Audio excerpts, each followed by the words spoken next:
Hey everyone, in my most recent playthrough, a whole lot of nothing happened except one thing.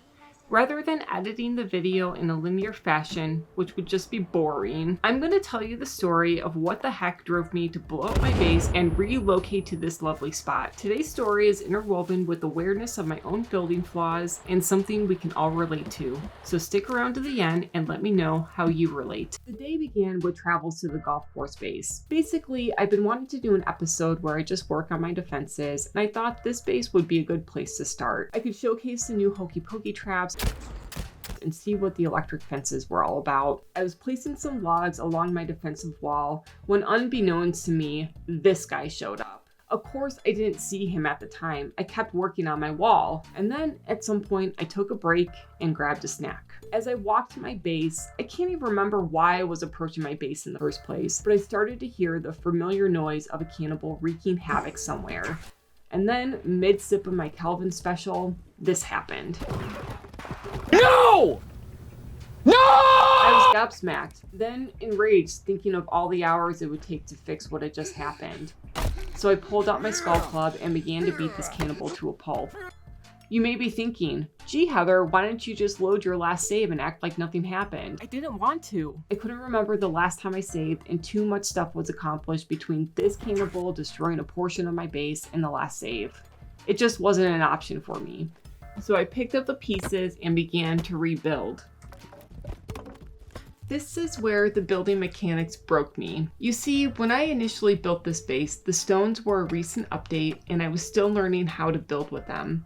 The biggest glaring flaw to this base was that I initially used logs for the columns and then filled in the walls with stones. If you are privy to the building mechanics of this game, you know that those columns are important because they are what allows you to build on top of the walls to build a roof. Well, when this base was completed, I removed the log columns for aesthetic purposes, thereby leaving me unable to repair the damage done by this cannibal.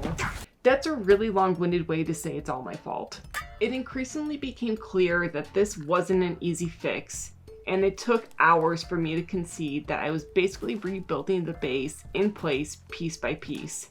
I had to tear down undamaged parts of the base to repair what was actually needed to be fixed, and at some point, we're talking hours, I was like, this, I'm moving. I wanted something closer to the stream and perhaps not near so many grave sites, so I simply got off this cliff edge to a flat spot next to the stream. And this time the building was going to be done right. First, I decided to rely on my bone chair to replenish my rest and stay up through the night. I had some visits from the glow-in-the-dark cannibals. I really do like their overall look, so kudos that night here. Going back and forth between the cliff and the new spot confused the spawning mechanics for the enemies. When I was up on the cliff, I'd spot the slinky guy down below acting like a creeper, waiting for me to come down to the new location. I got creative with him and would lure him to my old base in an effort to have him help me destroy my base.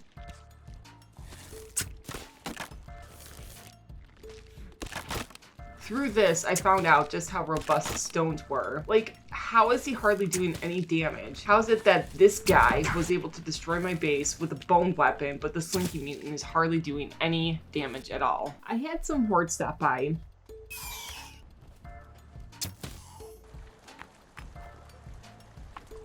And even had an encounter with the blue puffy. This was a first, and I thought you only start to see the blue puffies after you encounter Mr. and Mrs. Puffy in the entertainment bunker. But that is not the case.